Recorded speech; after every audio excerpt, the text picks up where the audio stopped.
Hey everyone, and welcome to another video. Tonight we have 2 hours of horror stories. I hope you all enjoy them. If you do, please be sure to drop a like rating. Let's see if we can reach 1,200 likes on this one. I think if everybody took just a quick second, we could get there. Subscribing if you are new is also very much appreciated. We are only about 200 subscribers away from hitting 130,000. So if you want to help me hit that before the end of the year, I'd really appreciate that as well. Anyways, sit back, do whatever it is that you do to relax, enjoy the horror stories with no mid-roll ads, except for the ad right after this intro. There won't be any more ads after that one. And as always, I hope you all have a great night.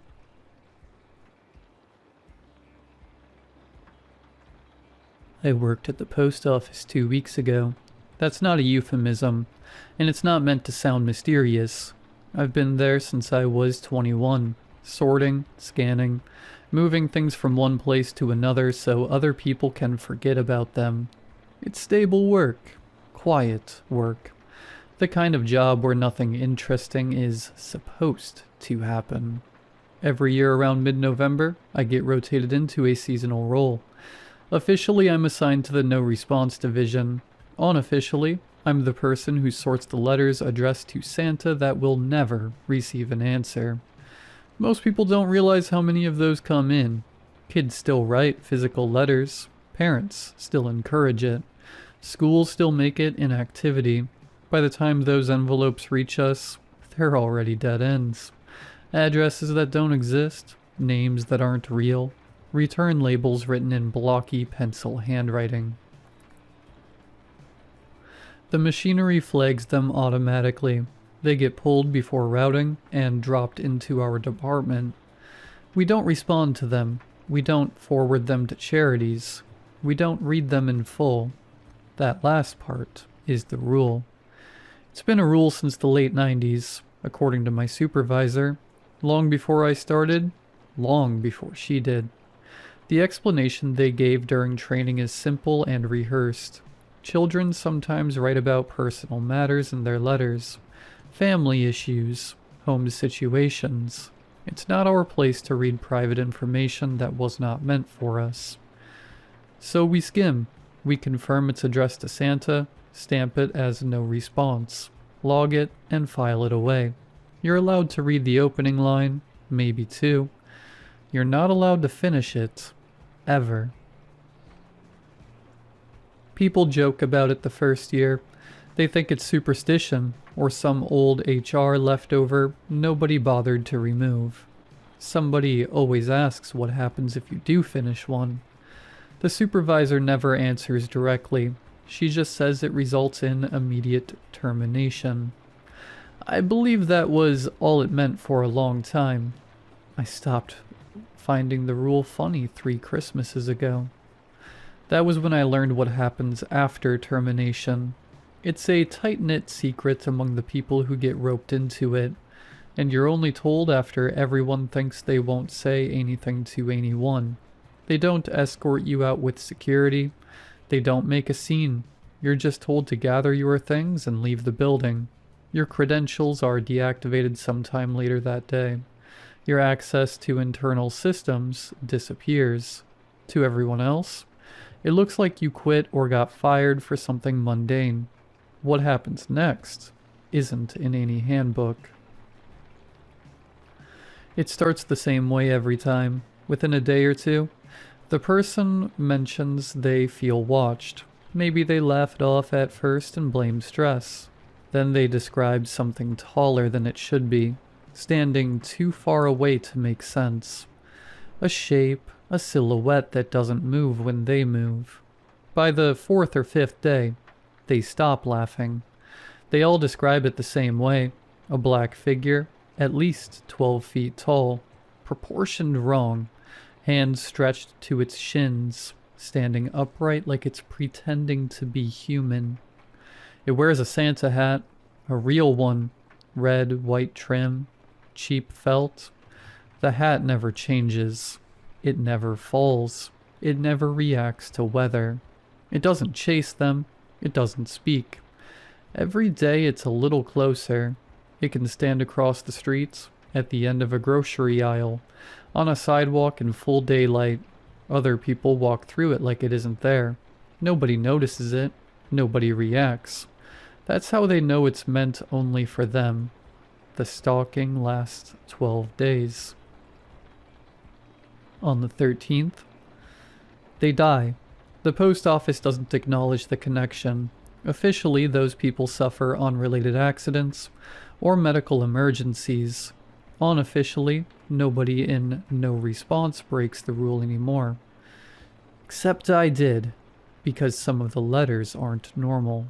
Every once in a while, rare but often enough that we dread it, you find a crumpled envelope sealed with red wax instead of glue. No postage, no return address, just a name written carefully in pencil, as if the writer didn't want to risk spelling it wrong. Those letters are the reason the rule exists. We're meant to set them aside in a locked drawer and alert supervision immediately. No logging, no scanning. They are taken at the end of the month. Every single one of them is addressed to Santa. I'd seen 11 in my entire career before last week. The 12th had my nephew's name on it. Same first name, same last name. Even the way the pencil curved on the first letter looked wrong in a familiar way. My brother has a 7-year-old son. He writes his name the same way on birthday cards. Too big at the front, trailing smaller letters like he gets tired halfway through. I didn't open it right away. I stood there for a long time, staring at the seal, telling myself coincidences happen and kids share names. I told myself that red wax meant nothing, that plenty of children have uncles who work at the post office. I used a sick day and left immediately and drove straight to my brother's house. He laughed when I told him the envelope, told me I was overthinking it, said his kid probably found his wax stamp he used for work, and wanted to be fancy. When I asked if his son had written a letter to Santa recently, his smile faded just a little. He said yes, but he didn't see anything alarming, just the usual stuff. Toys, candy, video games. He asked why I cared so much. I didn't have an answer that didn't sound insane. That night, I dreamed about the drawer at work. It was open, and the letter was gone. The next morning, I broke the rule. I told myself I'd only read enough to confirm it wasn't really his. I told myself I'd stop if it got personal. I told myself I wouldn't finish it. I was wrong. The letter was written in pencil, neat but deliberate. No spelling mistakes, no childish phrasing. It thanked Santa. It thanked him for the last gift, not for toys or games, but for a piece of candy that had made Mommy stop crying. It said Santa had been right, that doing the bad thing worked, and nobody knew. It promised that this time would be even better, that stealing wouldn't be enough, and hurting animals felt too small now that he understood what Santa really wanted. It listed sins like chores. It ended by asking what Santa wanted next, because Christmas was coming and he wanted to be a good boy. I don't remember putting the letter down. I only remember my supervisor standing behind me, telling me to hand over my badge. She didn't argue. She didn't yell. She looked tired, like she'd seen this exact situation before and hated it every time. She told me I was terminated for violating confidentiality policy, and that I needed to leave the building immediately. She didn't warn me about anything else. I didn't leave work right away. I sat in my car in the parking lot for almost an hour with the letter in my lap. I kept expecting someone to knock on the window and tell me this had gone far enough, that whatever point they were trying to make had landed, and I could come back inside. No one did. People clocked out as time went on, walked past my car without looking twice. I drove to my brother's house because there wasn't anywhere else it made sense to go. He answered the door with his son still awake behind him, cartoon voices echoing down the hallway. The normalcy of it. made what I was holding feel obscene, like I'd brought something diseased into a clean room. I asked if we could talk privately. He hesitated, then stepped outside with me, shutting the door behind him. Why are you holding Lucas's letter? We were standing on the porch, the light above us flickered every few seconds. I hadn't noticed it doing that before. It came to my work, I said. I need you to read it. You open my kid's mail? Yes, but you'll understand when you open it. That made it worse somehow. He took the envelope from my hand and turned it over, frowning at the wax seal. What is this? Some kind of joke? Seriously, read it. He broke the seal with his thumb and started scanning the page. I watched his eyes move, line by line. When he stopped, he stared at the paper like he'd lost his place. This isn't funny, he said. I know. He folded the letter once. Did you write this? No. Did you put him up to this? No. You really expect me to believe this came from a real... He stopped himself, laughed once, sharp and humorless. You can't be serious, Matt. I got fired today. I wouldn't risk my job for something like this. That doesn't help. I tried not to read it. I wasn't supposed to. But when I saw his name... You're talking about rules again, he said. That stupid Santa rule you're always on about this time of year.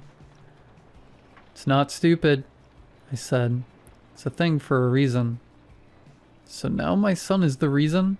His voice was louder now. Behind him, the TV laughed on cue. You think my son is hurting people? No, I said quickly.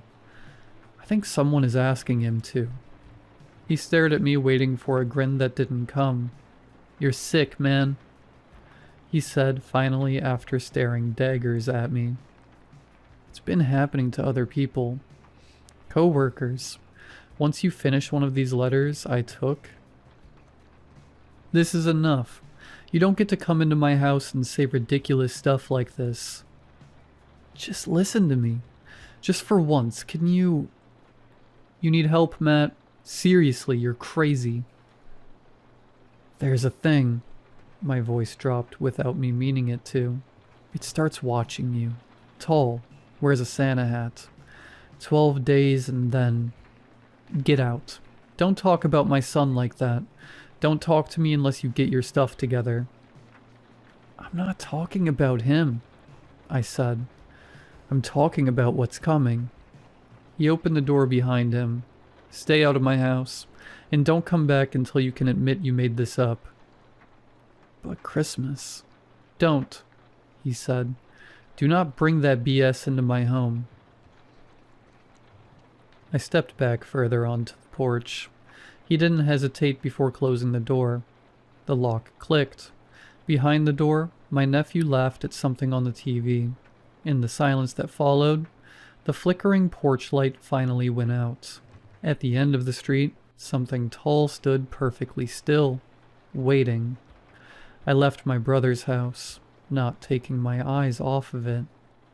When I got home, it stood across the street from my apartment, partially hidden by a lamppost that only reached its upper thigh. The Santa hat sat perfectly on its head, bright red against a body that swallowed light instead of reflecting it. I didn't see it move. I watched from my living room window until my eyes started to hurt, until my reflection layered itself over the dark glass and made me doubt the shape even existed. When I looked away and looked back again, it was still at the end of the street, standing just past the stop sign. Cars drove past it without slowing. Headlights cut through its legs and came out the other side unchanged.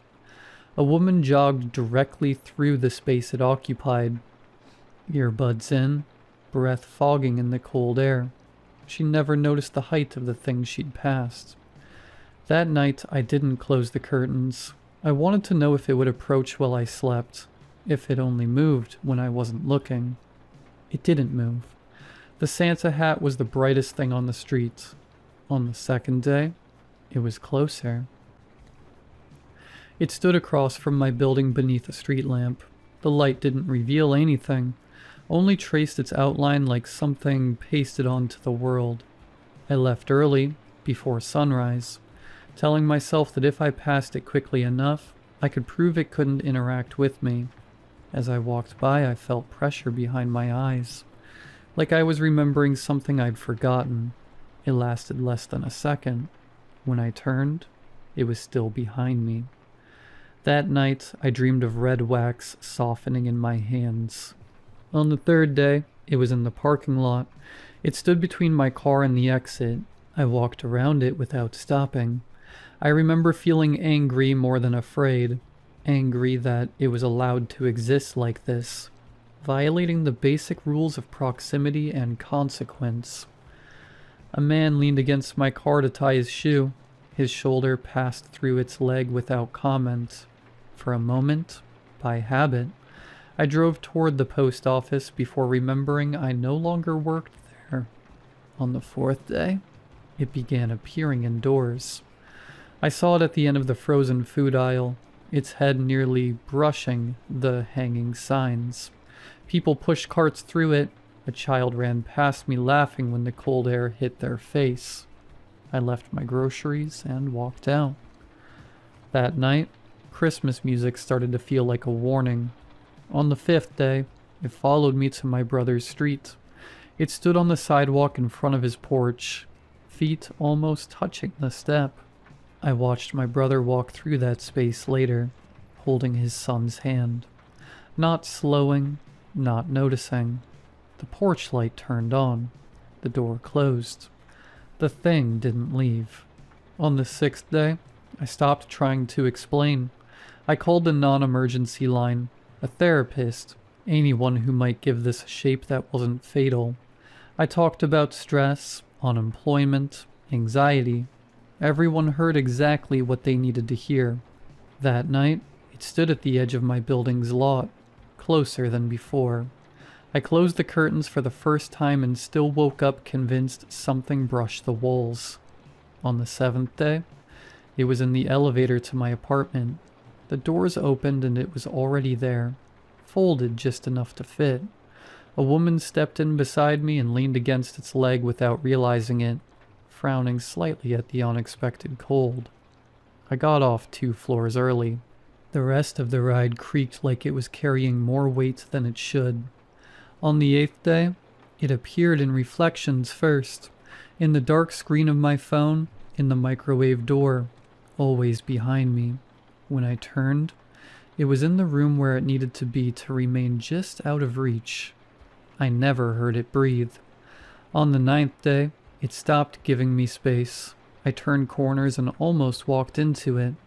I started holding my hands out in front of me, afraid of colliding with it like misplaced furniture. That night, it stood at the front of my bed and leaned forward just enough to make the Santa hat dip. I didn't sleep. On the 10th day, I tried to leave the city. I drove until the roads thinned and the lights fell away. I locked myself in a rest stop bathroom just to breathe. It waited by the sinks. I turned around and went home. On the 11th day, it no longer followed me.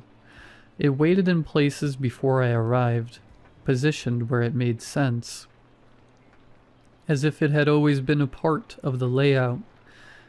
If it has eyes, I never saw them. If it has a face, I don't think I would survive seeing it. On the 12th day, it stood in my bedroom. Not at the foot of the bed. Closer. It bent at the waist until its head filled my vision. I smelled wax. I smelled paper. The Santa hat slid forward just enough that I thought I might finally see what was underneath. Then it folded itself back into the corner, impossibly small, and waited with me until morning. Tomorrow is the 13th day. He's standing just a few feet in front of me now. I'm going to die tomorrow night. I need help. Anything. Please.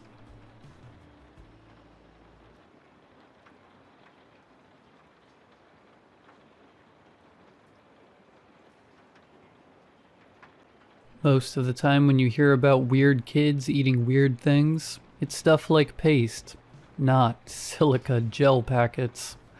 But growing up, that's exactly what my childhood best friend Ellis would do each day. I still remember the day that we first met in grade 1. I was sitting out in the schoolyard during recess, on the one day that my mom forgot to pack me a snack. Ellis saw me without anything to eat and, without me even asking for anything, handed me a packet of salted pretzels. I smiled awkwardly, stuffed it in the bottom of my school bag, and then told him apologetically that I don't like pretzels. We both started laughing, and the friendship grew from there. Ellis shared a lot of interests with me, in that we were both geeky and bookish types, who loved sci-fi movies and fantasy novels. We would spend hours talking with each other about our favorite fictional characters.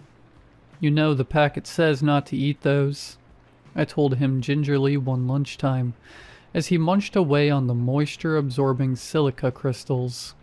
I pointed to the print, saying, "Warning, do not eat," on one of the synthetic sachets, which were included in most snack packaging.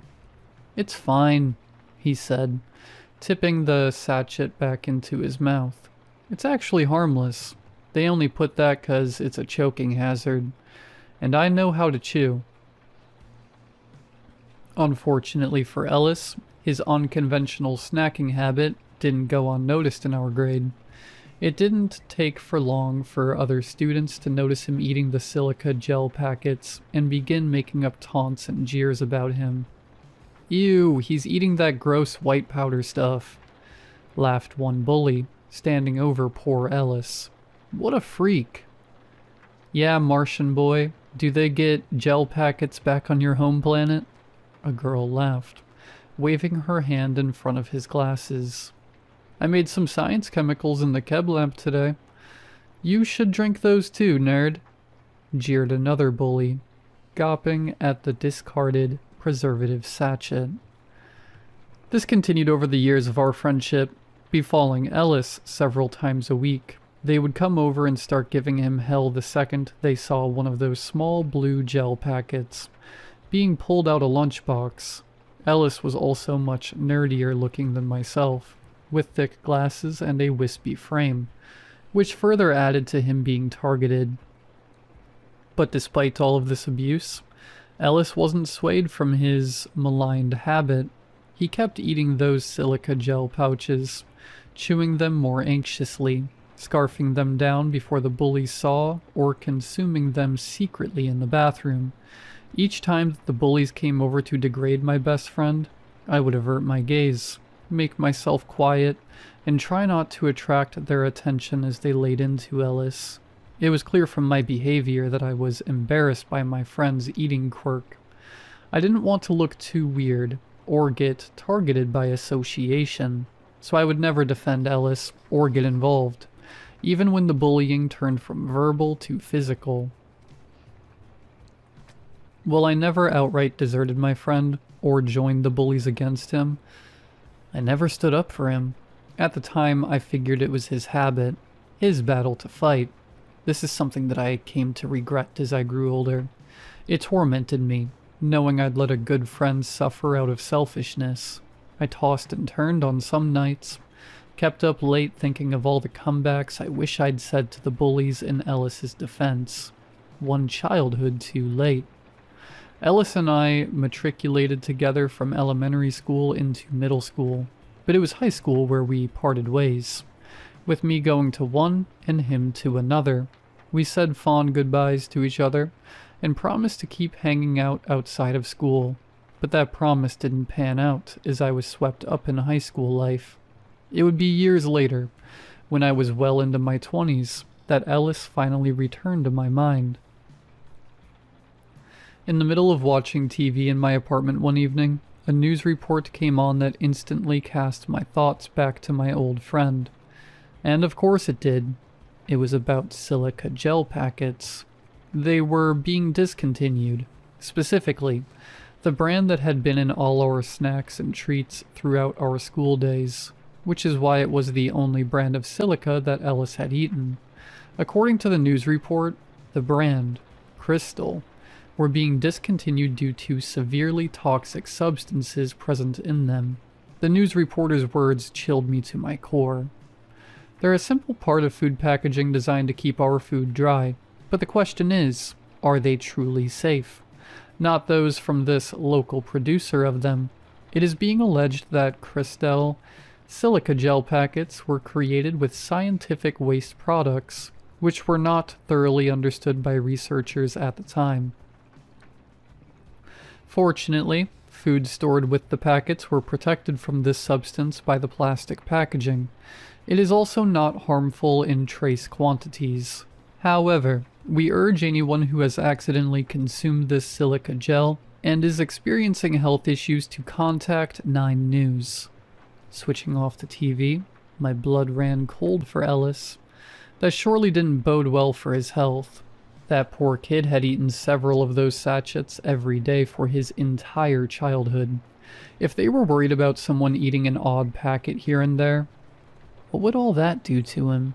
After all, those sachets were allegedly made from discarded waste products, a byproduct of scientific studying crystallization. Apparently those crystals had vastly more absorbency than normal silica crystals, which is why the company used them to cut corners. But there had to be a trade-off somewhere. A terribly sad thought dawned on me as I wondered if my old friend was even still alive. He could have died from this poisoning during the 15 years since I'd seen him, and I'd have no idea. Pulling out my phone, I gave him a quick search on Facebook, and there was his profile. Well populated with few friends, his page looked like it had at least some activity until earlier this year. The most ominous thing, though, is that there were no profile pictures of him on the page. Instead, he just used various fictional characters' pictures. His current profile picture, a picture of the Wampa ice monster from Star Wars, and he'd updated that just a few weeks ago. Well, at least his love for geeky movies hasn't changed.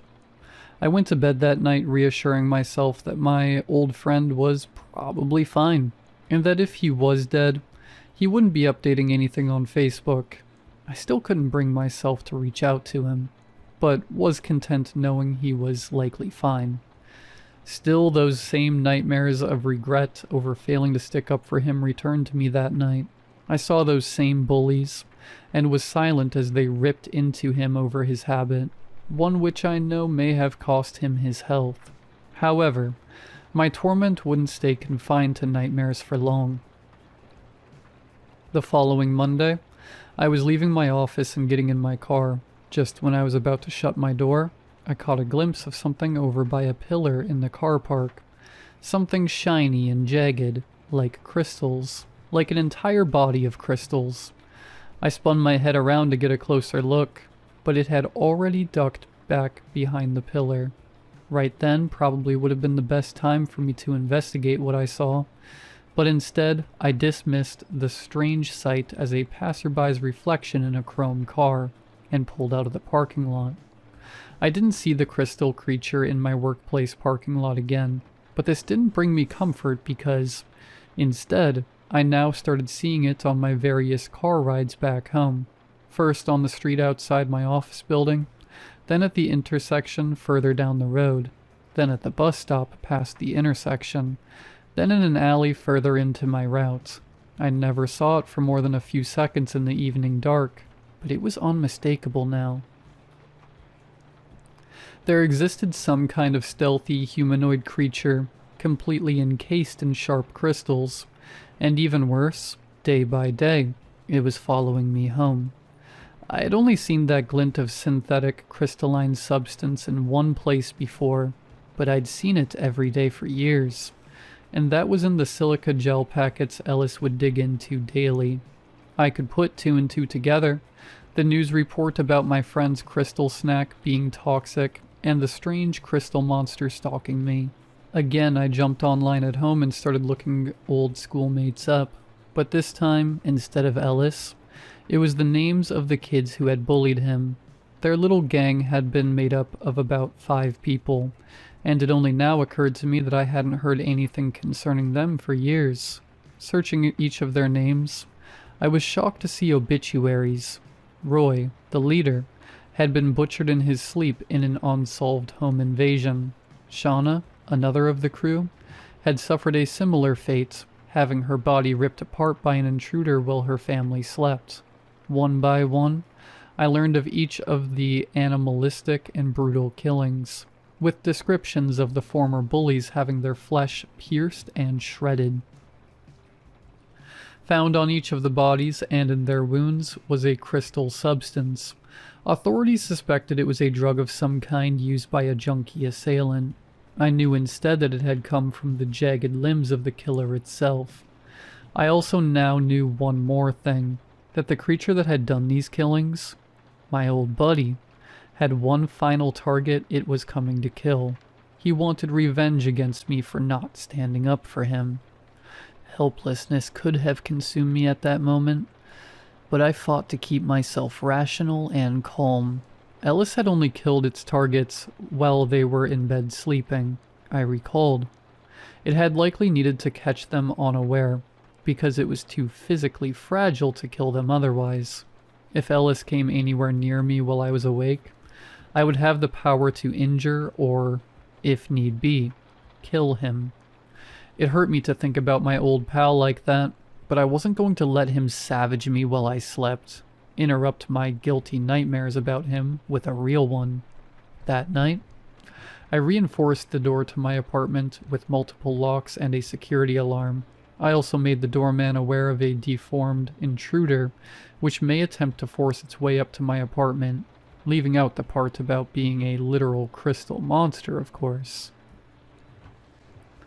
Finally, I left a baseball bat near my bedside table. One hit from that would turn my vengeful, monster-fied friend into a pile of glass. I don't know how I managed to doze off that night, knowing what lay outside coming to kill me, but I somehow did, revisiting my standard, regretful dreams. This time I was one of the bullies, joining in on insulting Ellis. In his eyes, I might as well have been. Suddenly I was startled awake by the sound of a cupboard door slamming. It was my closet door. I looked up, eyes groggy in the lamplight, and finally saw him up close. Ellis.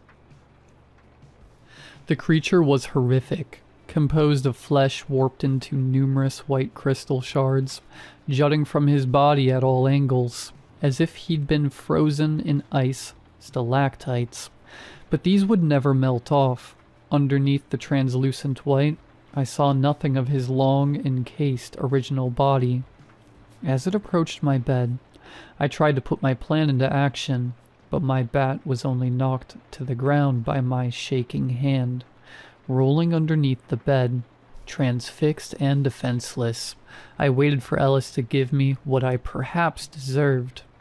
"I'm sorry, buddy," I said resolutely.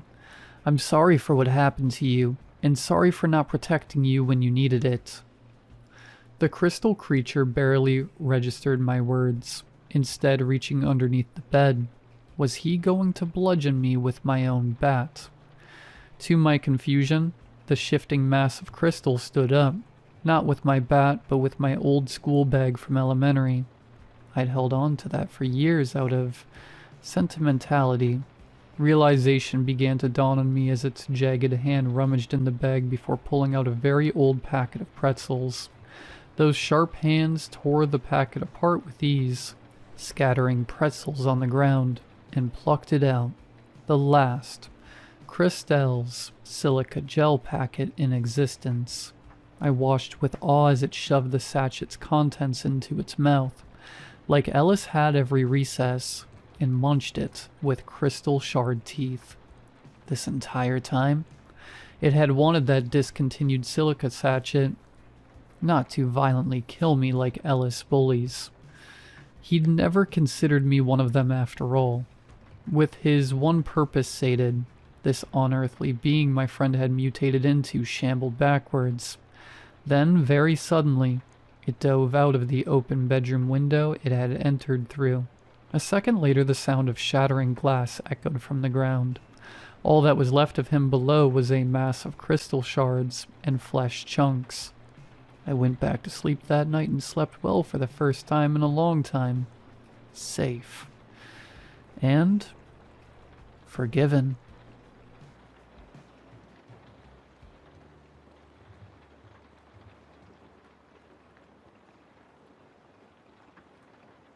I've been tracking elk in this part of the country for 20 years. I know the difference between a staggered gait caused by a lung shot and the frantic sprint of a gut-shot beast. I know how blood oxidizes on frozen moss. I know that when you put a 180-grain bullet through the boiler room of a bull elk, it dies.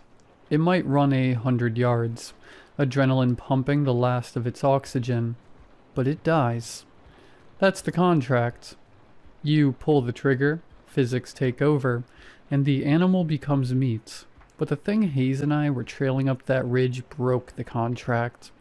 We were 3 days deep into the timber, miles past the old fire breaks, where the weekend warriors stop to drink beer and pretend they're outdoorsmen. It was just Hayes and me, the gray sky, and the silence that hangs heavy in the deep woods. The kind of silence that feels less like absence of noise, and more like a held breath. We spotted the bull at dawn. It was magnificent, a heavy 6x6 rack, dark mane, breath steaming in the frigid air. It was standing in a clearing of deadfall, chewing lazily on lichen. Hayes took the shot. He's a surgeon with a rifle. I watched through the scope as the impact rippled through the elk's shoulder. The animal bucked, legs kicking high, and scrambled into the dense hemlock. "Solid hit," Hayes whispered, cycling the bolt. Pink mist. Lungs. We waited the requisite 30 minutes to let it bed down and bleed out. When we walked to the impact site, the snow was painted with bright, frothy blood. Arterial spray. Textbook kill. We found the first anomaly 100 yards in. The blood trail didn't thin out. It remained a thick, crimson ribbon, far more fluid than a single animal could possess. But it was the tracks that stopped me. "Miller?" Hayes said, his voice tight. He was kneeling by a patch of mud near a creek crossing. "Look at the spread." I crouched beside him. The elk's hoof prints were there, deep in the mud, but the stride length was impossible. Between the last step and this one, the animal had cleared nearly 15 feet without jumping. There were no impact marks, no skid of dew claws digging in for traction. It was as if the animal had simply extended its legs to unnatural lengths to step over the gap. "Adrenaline," I said. Though I didn't believe it, it's running on pure fear. "Elk don't stretch like that, Miller. Nothing does." We kept moving. The sun began to dip, casting long, bruised shadows through the trees. The temperature dropped, freezing the mud into jagged ridges. The second anomaly appeared 2 miles later. Usually a wounded animal heads downhill, towards water and thick cover. It takes the path of least resistance. This thing was climbing. It was heading straight up a scree field, a 40-degree incline of loose shale that would break a horse's leg. And the blood had changed. It was no longer bright and frothy. It was dark, almost black, and it smelled wrong. Not like copper and iron. It smelled like bile and wet limestone. "I don't like this," Hayes muttered, looking up the slope. The wind was picking up, whistling through the dead pines. "It's leading us. It's dying, Hayes. It's confused." "It's not confused. Look at the trail." He pointed. The blood trail wasn't erratic. It was a straight line. Perfectly straight. The animal hadn't stumbled once. We pushed up the scree, our boots sliding on the loose rock. When we crested the ridge, the light was failing. We entered a dense stand of old-growth spruce, the canopy so thick it choked out the sky. It was dark in there, a gloom that felt heavy and pressurized. That's when we heard it. It wasn't a bugle. It wasn't the distress cry of a dying animal. It sounded like wet wood snapping, magnified 100 times. Crack. Splurch. Ahead, I signaled. We moved slowly, rifles shouldered. The smell hit us first, a wave of rot so potent it made my eyes water. It smelled of musk, yes, but underneath that was the sickly sweet stench of ancient, fermented meat. We found the elk standing in a small clearing, facing away from us. It was motionless, its head hung low, the massive rack of antlers swaying slightly in the breeze. But something was wrong with the silhouette. It looked too tall, the proportions were skewed. "Drop it," I whispered. "Finish it." Hayes raised his rifle. "Miller, look at the knees." I adjusted my scope. The magnification brought the animal's hind legs into sharp relief. The knees were backwards. Not just dog-legged like a quadruped, but inverted entirely, bent sharply upward. And there were too many of them. The leg didn't go hip, knee, ankle. It went hip, joint, joint, joint, ankle. The legs were segmented, like the limbs of a harvestman spider, folded up under the body to stimulate the height of an elk. As we watched, the creature shifted its weight. A sickening, wet clicking sound echoed through the clearing. The elk rose. It didn't just stand up, it unfolded. The segmented legs extended, lifting the torso 7, 8, 9 feet into the air. The skin on its flanks stretched tight, translucent and tearing, revealing the underneath, the hide. There was no muscle, no organs, just a cage of white, wet bone, and gray sinew moving in a complex, clicking geometry. "That's not an elk," Hayes breathed. The creature's head, still wearing the skin and antlers of the bull, swiveled. It didn't turn on the neck. It rotated 180 degrees with the sound of grinding gristle. The eyes were gone. The sockets were filled with the same dark black fluid we had been tracking. It saw us. Hayes fired. The shot roared, the muzzle flash illuminating the clearing for a split second. I saw the bullet hit the chest. The hide puffed out, but there was no impact tremor. The creature didn't flinch. It simply absorbed the energy, the loose skin rippling like water. Then it moved. It didn't run. It scuttled. The multi-jointed legs moved with a horrific, frenetic speed, tearing up the earth. It closed the 40 yards between us in seconds, moving in a low, zigzagging blur that the eye couldn't track. "Run!"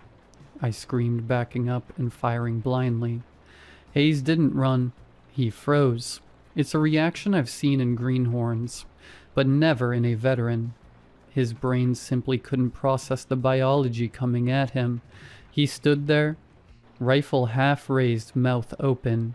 The creature didn't bite him. It didn't gore him. It collided with him. The long, spider-like legs wrapped around Hayes, not crushing him but pinning him. The creature's torso collapsed onto him, the elk skin draping over him like a wet blanket. I heard Hayes scream, a sound that quickly turned into a wet gurgle.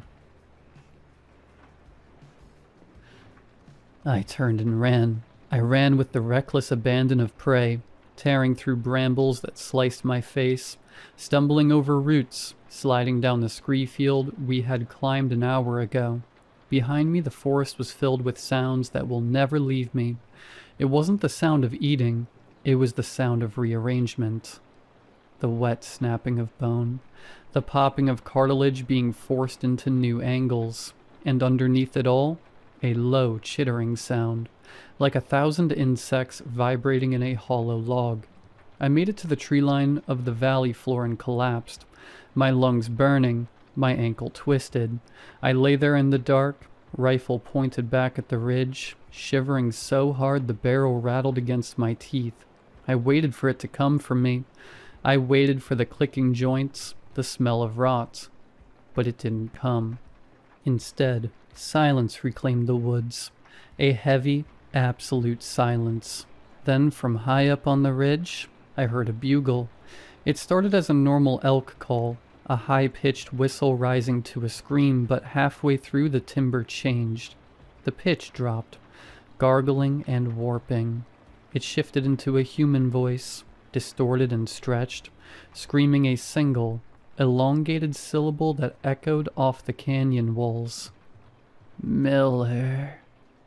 It was Hayes' voice, but it sounded like he was being pushed through a throat made of PVC pipe and gravel. Then, silence again. I didn't sleep. I didn't move until the sun came up. I hiked out, 18 miles without stopping, without looking back. I left my gear, my pack, everything but the rifle. I reported it as a bear attack. I told the sheriff we got separated and I heard a commotion. They did a search. They found Hayes' rifle. They found his boots, laced tight, still standing upright in the mud. But they didn't find Hayes, or rather, they didn't find a body. They found tracks. The search and rescue lead, a guy I've known for years, pulled me aside at the trailhead a week later. He looked pale, shaken. He told me they found elk tracks leading away from the site where they found the boots. But they were wrong, Miller, he whispered, looking over his shoulder. The tracks, the stride was huge, 20 feet between steps, and the weight, the depth of the prints suggested the animal weighed 2,000 pounds. He paused, swallowing hard. And Miller? The tracks, only 2 of them were hooves. The other 2? The rear ones. He didn't have to say it. I knew. They looked like hands, he whispered. Big, splayed hands pressing into the mud. I stopped hunting. I sold my guns. I moved to the city where the only sounds are sirens and the traffic. But sometimes, when the wind blows right, coming off the mountains in the west, I can hear it. I can hear the clicking. And I know that somewhere up on that ridge, there is a stag with too many joints, walking through the timber on legs that shouldn't exist. And woven into that cage of bone and rot, there is a part of it that remembers my name.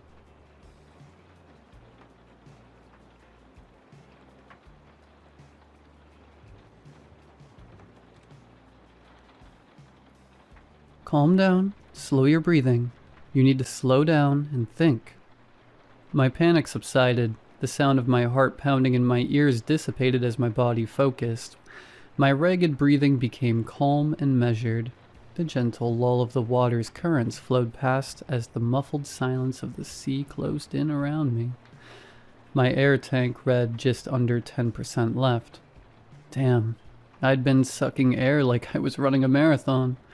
My left hand gripped the anchor line, leading back to the inflatable dinghy waiting on the surface. Down below, the prow of the ancient shipwreck stared up at me, partially obscured in the shadows of the bottom of the sea. 50 feet to the surface. 50 feet to escape. I checked my watch. 40 more seconds until the decompression break is over. 40 seconds until I can resume my slow ascent. I tried to ignore the shadow bobbing on the surface next to the dinghy, a humanoid shape resting at the surface of the ocean. Mark isn't moving anymore. He stopped a few minutes ago. I catch a sob in my throat, and my eyes sting in my goggles as tears threaten to break free. Stavros' directions repeated in my head. I can almost see him standing in front of Mark and I in the resort villa. Sounds of splashing and laughter drifted in from the pool as we were briefed on today's dive. Now listen up, the bends are no joke. Under no circumstances do you ascend at any rate faster than 30 feet per minute. On this dive you especially need to be careful. With how long we'll be down there, we'll need to take decompression breaks. Our bodies need time to adjust, and off gas the extra nitrogen. I can feel Mark's hand around my waist tighten, his eyes alight with anticipation. My heart skips a beat. I'll never see those eyes again. This was supposed to be the start of our life together, the start of our great adventure, our honeymoon. Scuba diving in Greece with our own personal guide was a dream for us. Years of pinched pennies, overtime, and the generosity of family helped us make this dream come true. After a backyard wedding, we packed our bags and hit the airport, excited for the adventure awaiting us. 8 days and 4 dives later, we were 1 away from our advanced diving certification. This morning was our 5th and final dive, the grand finale, as Stavros dubbed it, an unexplored shipwreck 110 feet down. When Stavros told us his plan over dinner, we both agreed immediately. An unexplored shipwreck was a once-in-a-lifetime opportunity. That night, as the warmth from the wine and food lulled us to sleep, unknown treasures came to me in my dreams. We set off on a beautiful summer day. When we arrived at the location, our eyes scanned the water looking for a sign. After a few minutes, Mark spotted a darker blue outline against the blue of the bottom of the ocean. The excitement was palpable as we geared up, checked and double-checked each other's equipment. One by one, we sat on the edge of the inflated dinghy and launched ourselves backwards into the water. We all let air out of our BCDs slowly as we started to descend our diving weights, controlling our slow fall into the sea below. 30 feet to the surface. I looked down at my gauge. 7% left in the tank. I continued upwards at an agonizing pace. As I swam closer, details of Mark came into view. His mouth and eyes, left open, trickled blood into the water, enveloping him in a pink haze. His wrist, tangled in the rope, jerks his body as another wave bobs the dinghy up and down. Could he feel as the compressed air tore holes in his lungs, and as bubbles of nitrogen were introduced into his bloodstream? Did the panic mask the pain until it was too late? The wreck came into view as we sank closer. It wasn't a frigate or modern shipwreck, but much older. It was an ancient Greek warship wrecked on the sea floor. Rows of holes poked at the side where dozens of oars would once stick out, propelling the ship.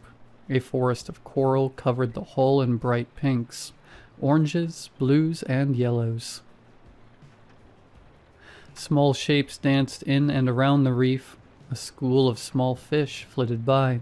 Their scales were a pearlescent gradient of blues and pinks that sparkled in the low light. They danced around us before darting into the ship's rower's deck. A large green octopus with yellow rings observed us before sliding into a crack it had made its home. After taking in the rare beauty of the wreck, we began to explore. Whatever sunk the ship left a giant, jagged hole near the stern. A snaggle-toothed maw of shattered, mossy wooden planks laid open, and we eagerly swam toward it. Thoughts of future discoveries clouded our judgment. We didn't notice the slow current that helped us along, slowly guiding us toward the opening. We didn't notice that the water in the cabin was bitterly cold and stagnant. Outside was teeming with life and movement, but inside the small cabin, we were completely alone. As we entered the wreck, we saw an onyx pedestal stood in the middle of the debris-filled room. Covered in broken planks and shattered ceramic, it stood 4 feet tall and 2 feet wide. We could barely see the sparkle of intricate gold carvings on its surface. Stavros, Mark, and I got to work moving aside planks in a hurry to lay eyes on the discovery. A low groan from below roused me from the memory and reverberated through the sea. The temperature dropped as the sunlight dimmed. I spared a glance down at the wreck and regretted it immediately. Clouds of inky black billowed out of the hull. A pure darkness raced along the sea floor, obscuring the wreck, the sand and the rocks surrounding it. The darkness was too deep, as if a trench opened up under me going down miles and miles where nothing could live in the bitter cold and crushing pressures. As I stared, twinkling lights blinked into life from the abyss. I turned, kicking my legs faster, ascending towards the dinghy. Stavros wasn't enough for this thing. It was coming for me. After a laborious few minutes, we cleared the pedestal from the debris. It was a sight to behold, a black onyx pedestal that depicted pictures of a battle thousands of years in the past. The glistening carved lines, inlaid with gold, stood in contrast to the midnight rock of the pedestal. Carvings of warships charged down massive waves, ramming into their enemy. Above the scene, in the inky black night, a large golden eye surveyed the battlefield.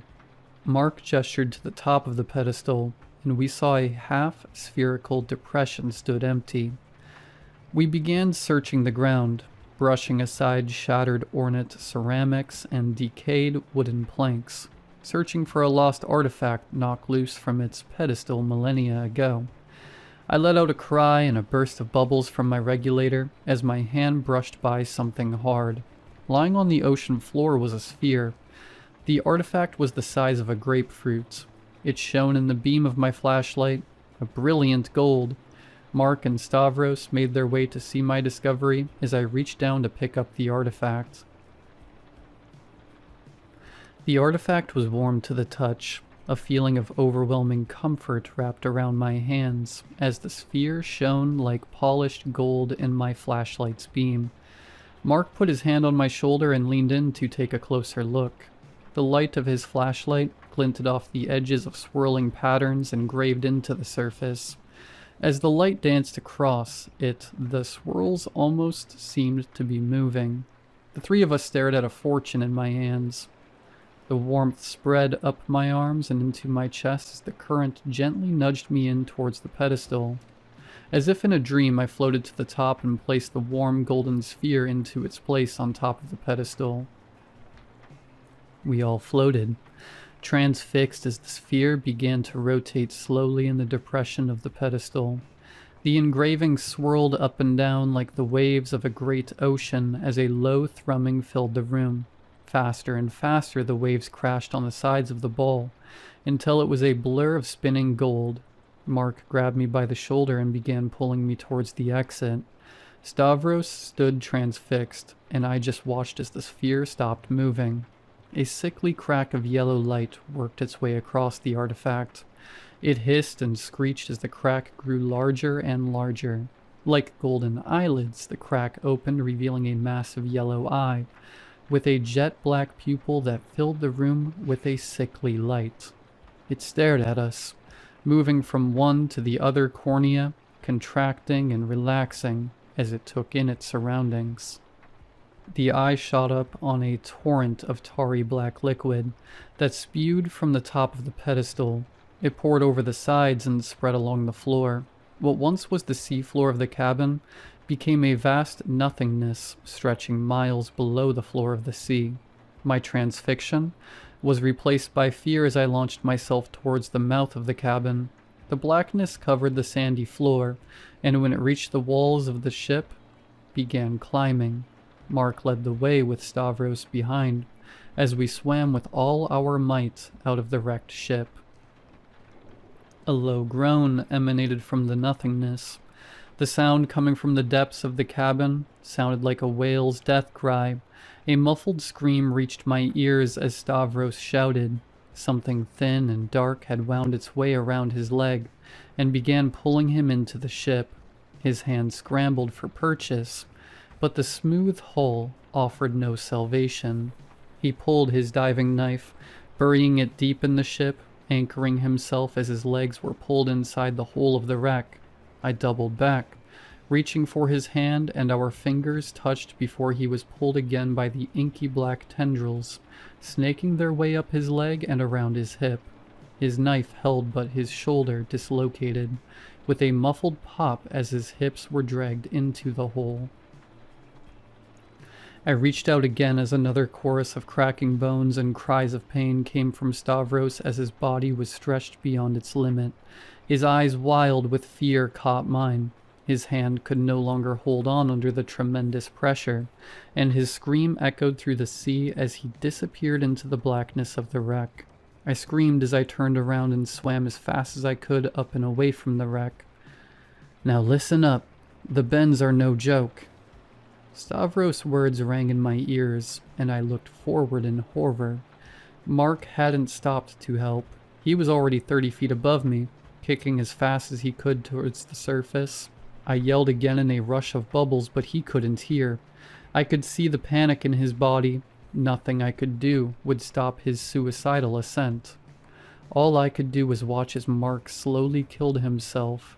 Every panicked foot he swam towards safety. The pit in my stomach grew as I checked my instruments and began my slow ascent. 20 feet to the surface. The ocean has grown frigid cold as the clouds continue to cover the sun. The waves tossed Mark's body and the boat back and forth. Below me the darkness had spread.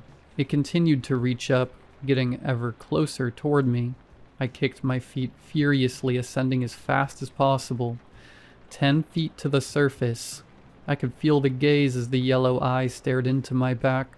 I saw its sickly light reflecting off my instruments. I felt a swish below me as something grazed my flipper. I have no time to look back. 5 feet to the surface. Something tangled itself around my left flipper and pulled down hard. I kicked back, and the flipper was yanked free. Ice crystallized in my mask, and my joints screamed out in pain as my body reacted to my fast ascent. Mark's body and the dinghy were almost within reach. Then I was face to face with Mark. His eyes, gray and lifeless, stared deep into mine, the same eyes that teared up on our wedding day as I walked down the aisle, the eyes I was going to grow old with. "I'm sorry." I climbed, hand over hand, using Mark's scuba equipment as a handhold. The wind whipped sea spray into my face as my body tumbled into the inflatable dinghy. I was in the middle of a storm. The boat was rocked by waves as I stumbled to the outboard engine. Through sea spray and rocking waves, I pulled the starter cord. I thanked Stavros for taking care of his equipment as the engine sputtered to life. I pulled the throttle hard. The boat accelerated forward before it whipped around, anchored by the line tethered to the front of the ship. I was thrown to the floor of the dinghy and scrambled my way to the bow where the anchor line was tied. I reached for the diving knife at my hip and began hacking at the cord as something pulled from below. Black tendrils snaked their way up Mark's body, pulling him deeper. As he was dragged down, the front of the boat dipped below the waves taking on water. His hand, wound around the anchor cord, pulled us below the waves. I took a breath as the icy water engulfed the dinghy, as the front was submerged. Yellow golden light poured from the great eye as we came face to face. An abyss of starry night surrounded us as its tendrils pulled Mark and the dinghy. Stars and galaxies twinkled in the infinite ocean of space. The great eye studied me, an iris miles across growing and shrinking in a brilliant yellow cornea contracted.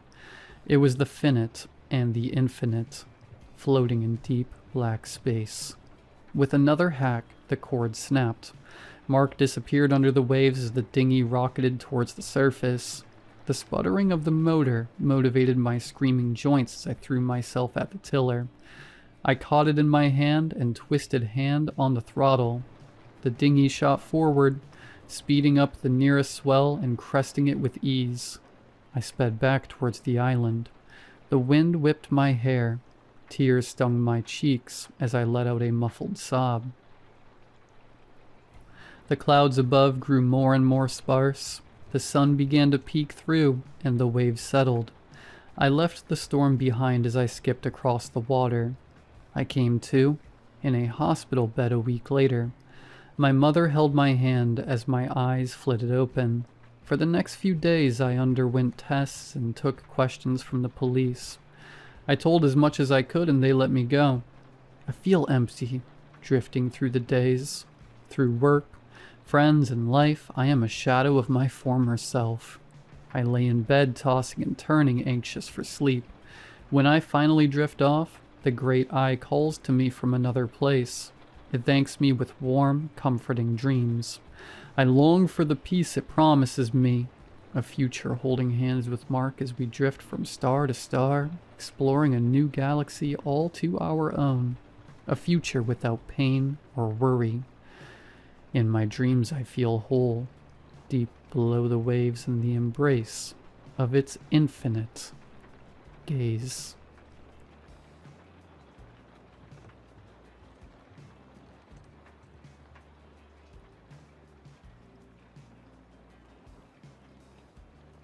You see, I'm quite ill. So ill that my husband has hired an entire staff to tend to me in the house, because there is so much I cannot do anymore. Every morning, one of my attendants wakes me up and brings me my breakfast and my medication. So many pills that I have to take. But they do seem to help. Sometimes I can sit up in my bed and feed myself, though my hands shake terribly and my muscles are so stiff. Other times, my attendant must sit with me and feed me like I am an infant. It used to be embarrassing when I first started needing so much extra help, but I have become accustomed to it. I'm grateful for my attendants and everything they do for me. After breakfast, the children usually come visit me in my room, my beautiful angels, all with their halos of golden curls and their sparkling blue eyes. They run about the room, laughing and playing chase, jumping on my bed and leaping to the floor. I never caution them or tell them to stop, because it warms my heart to see them having so much fun. I have 3 babies, and they will always be my babies, no matter how much time passes. My oldest, Jocelyn, is 8. She is starting to look so much like me, I think, with her sharp, pointed nose and her delicate brows, always furrowed in thought. Her cheeks are starting to lose the chubbiness of childhood, and my heart aches to see her growing up so fast. Simon is my middle child and my only boy, and what a boy he is. Wild, unbothered by the rules my husband and I tried to enforce so many times over the years. He has my full, pouty lips, and I can tell that when he is older, he will have his father's strong brow and jawline, and he's only 6 years old. He looks to me like a Greek carving out of marble, with the hard lines of his bone structure that are still so softened by the babyishness of his features, but even he looks so grown up to me now. My youngest is Evelyn, and she's only 3. She has such a sweet, cherubic little face, with her impossibly long eyelashes and her rosy, chubby cheeks. She cannot run as fast or jump as high as her siblings, but she tags along as quickly as her little legs will carry her. She still cuddles with me the most, curling up next to me in my arms when I take my naps. Before lunch, the sweet smell of her hair fills my nose and sends me off to sleep so peacefully. When the children aren't tearing around my room like whirling dervishes, they often go out to play in the garden. Jocelyn and Simon are always so gentle with Evelyn, and always make sure to wait for her to catch up. I'm so lucky to have such sweet babies who love each other so much. I used to be able to join them in the garden before I got sick, and sometimes it makes me sad that I'm stuck inside, in my room. I have a rotating cast of attendants who stay with me each day, understandably so, since I imagine that they all have families to get home to once their shifts caring for me are done. My husband has insisted I have care around the clock, so I have 3 different attendants each day for each shift: morning, evening, and overnight. My attendants help me shower every morning and help me get dressed each day. It means so much to be able to wear clean, fresh clothes every day, and not rot away in bed wearing the same gown for days on end. Tiffany, who is one of my favorites, will brush out my long hair and do it up in a lovely French braid for me. I only see her twice a week though, and the other attendants don't seem to want to bother with my hair. It can become quite tangled by the time Tiffany comes again, and she will spend so much time patiently and gently teasing the knots from my hair. Sometimes she'll murmur as she combs and braids, "Miss Margaret, where are those beautiful babies of yours?" I always tell her they must be elsewhere in the house, perhaps playing with their dollhouse or sprawled in the playroom reading books. Tiffany always clicks her tongue and doesn't say anything to that. Of course, in addition to my attendants, I have my doctors. Dr. Phillips is a tall, thin man with graying hair cropped close and big, thick-framed black glasses that always look precariously close to sliding right off the end of his long nose. Dr. Phillips comes to see me every day after lunch to check on me and ask me how I'm feeling. He usually gets the same answer from me every day. Dr. Wilcox, who told me that I can call her Jennifer, is a doctor for my feelings. That's how she explained it to me when we first met. She said that being sick can bring up all kinds of negative feelings, and she wanted me to feel comfortable sharing with her if there was anything I was struggling with. She never makes much headway with me. I'm always too tired after talking to Dr. Phillips to answer any of her questions. Sometimes I do answer her questions, and she gives me a peculiar look and jots down in her notebook. I don't know what she does with that notebook after she leaves my room, but I think I'd like to read it someday. Everyone who cares for me wears a uniform. I guess it's mandatory for the agency that my husband hired them from. The only person who comes to see me who never wears a uniform is my friend Allison. Allison always brings her dog, Fig, who is a huge auburn-colored golden retriever. The first time I met Allison and Fig, I could tell Allison was a little apprehensive. She held Fig's leash tightly in her fist, though you wouldn't guess it from how the leash dangled with plenty of slack. But I noticed these things. Allison said something under her breath to one of my attendants as Fig approached me in the chair. The dog walked right up to me and placed her giant, blocky head right in my lap, looking up at me with her soft brown eyes. I lifted a hand and gently patted her head, and then scratched behind her ears, and she closed her eyes and let the full weight of her head settle against my leg. I saw Allison's grip on the leash relax, and I heard her quietly mutter, "Figgy is a great judge of character," to my attendant, who shrugged his shoulders and then looked away, almost irritated. After that first meeting, Allison has brought Fig to visit me each week. If I'm in bed, Fig will jump up and lie beside me, warming me with her silken auburn fur. Allison will always pull up a chair and sit next to me, and she always makes small talk about the weather or tells me a funny story about what Figgy has gotten up to since the last time we met. Allison even reaches out and holds my hand sometimes, and gives me a knowing look.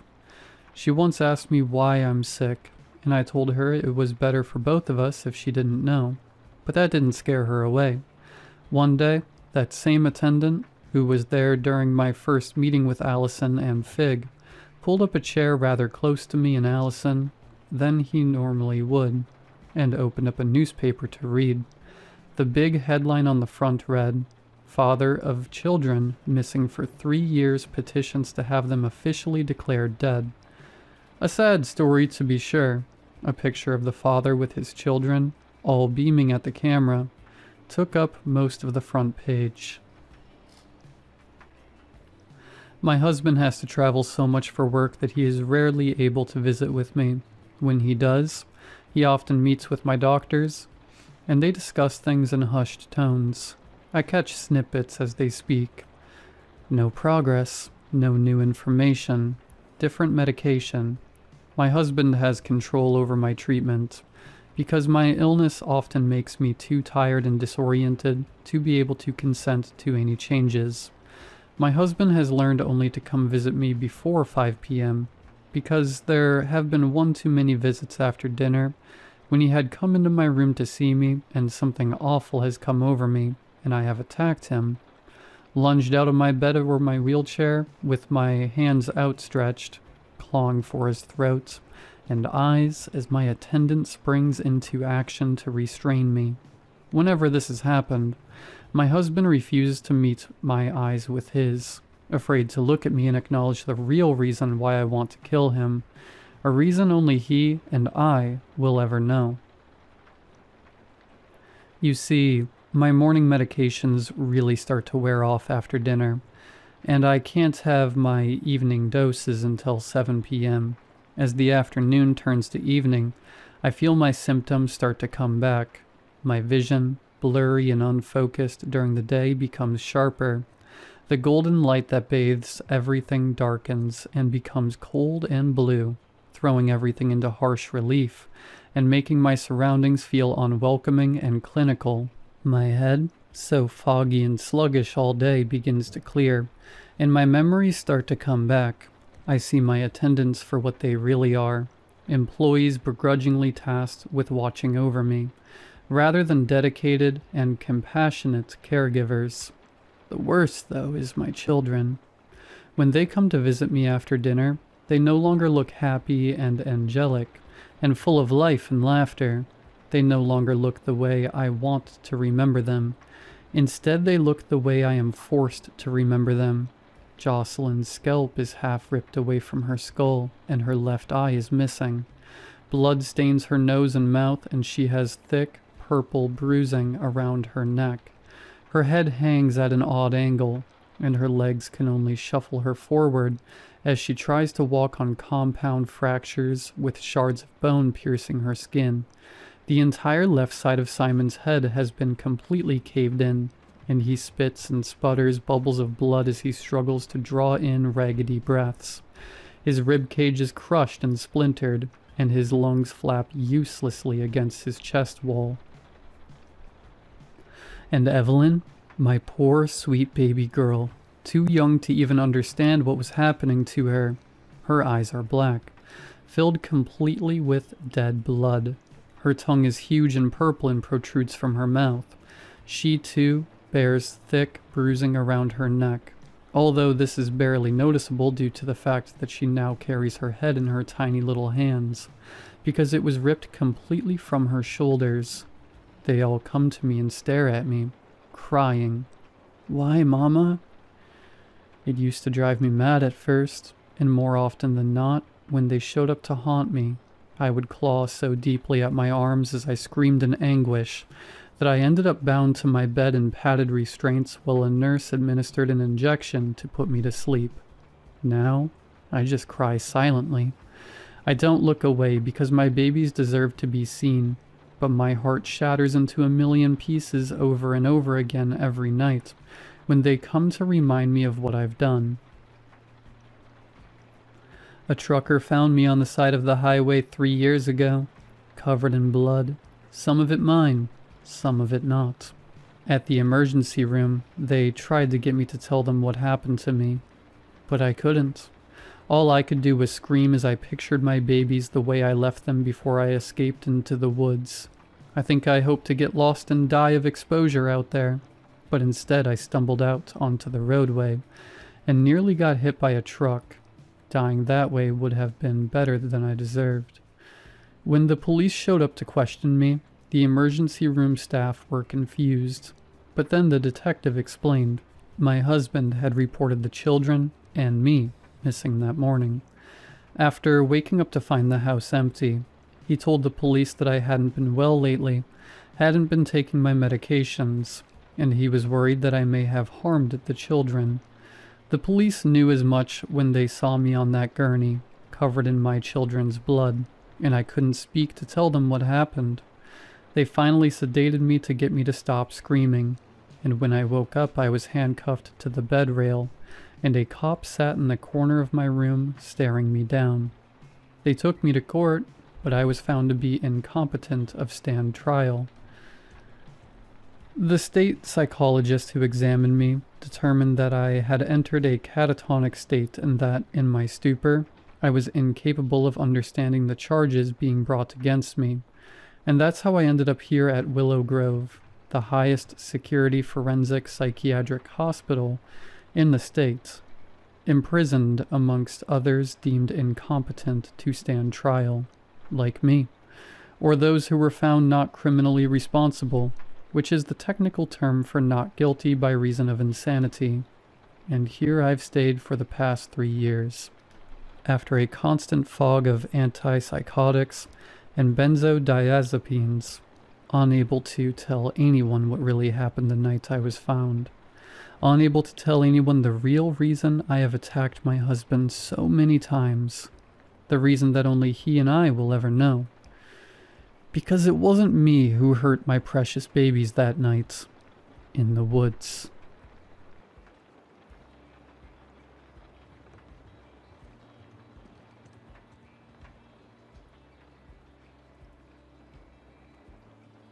I had always dealt with sleep apnea ever since I was a child.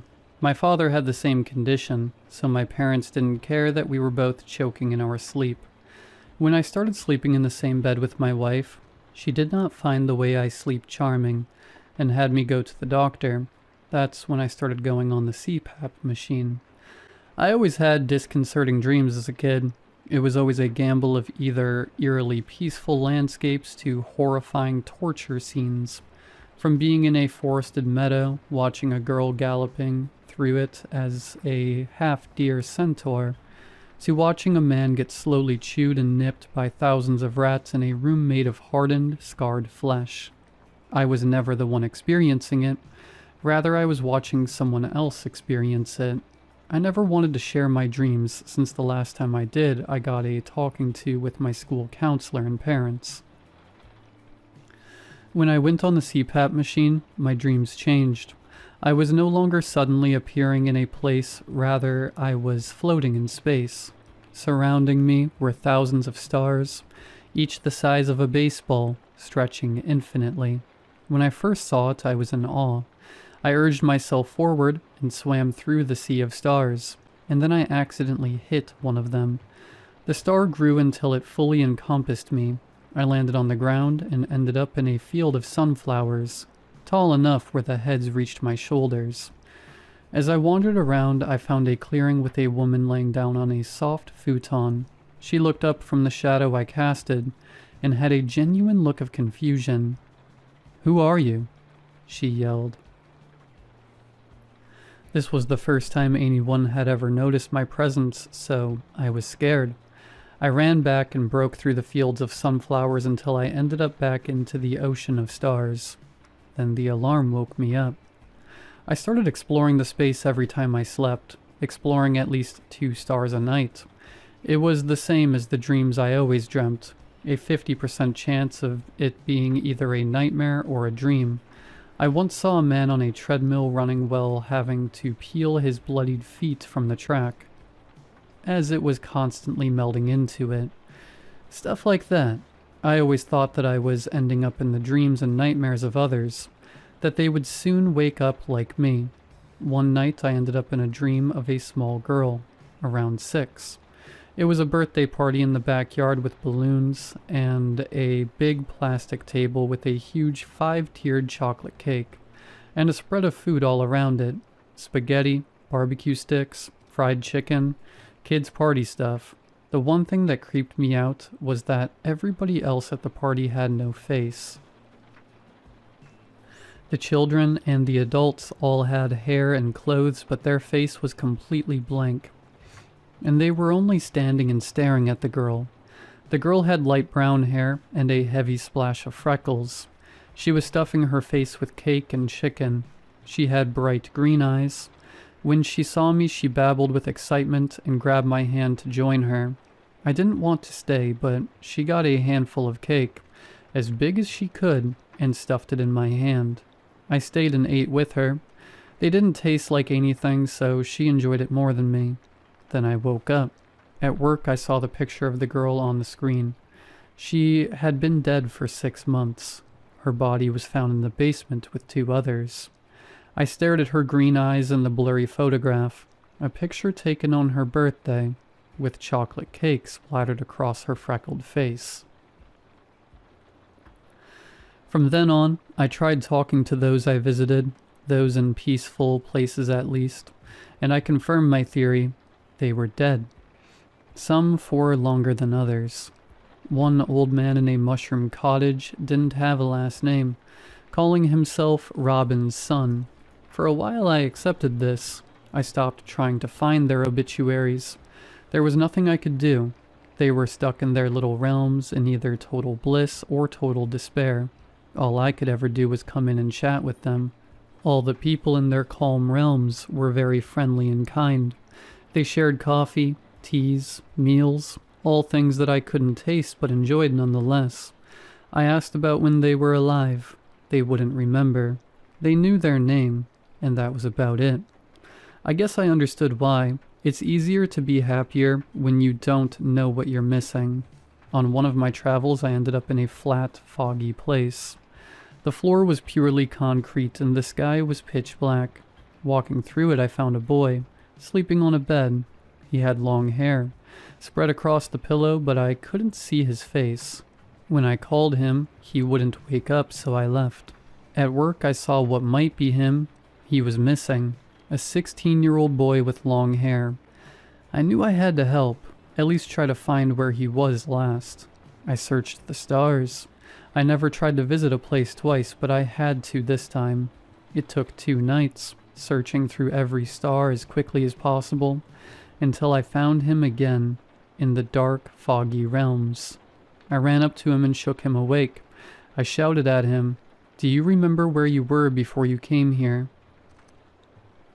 He was groggy. He didn't want to wake up, but I kept on shaking him until he sat up on the bed. I asked his name and where he lived. It was the same as the news coverage, but when I asked where he was before he came there, he drew a blank. I stayed with him for as long as possible trying to retrace his steps. He remembered he was going to be a senior. He was bullied, and that he wanted to disappear. He wandered around town, and that was when his memory stopped. I feared for the worst, so I asked him where he usually liked to hang out. He sat at the bridge at the edge of town, above a river. When I woke up, I went to the phone and called, saying he might be at the river. I hung up before they could ask who I was and waited for the news. That night they found him. His body moved downstream and was found in another town. I tried helping more, but the most I got was where they were last. It didn't help with kidnapping cases. At some point, I didn't want to go to sleep. I didn't want to float around knowing that I was only helping to find their bodies, and that I couldn't help them any further than that. At one point, I accidentally fell asleep without the CPAP machine, and I ended up in that little girl's heaven again. She was running around with the faceless kids, playing a game of tag. Soon she found me and asked me to join her. We played around for a while, eating barbecue and fried chicken, till I woke up again.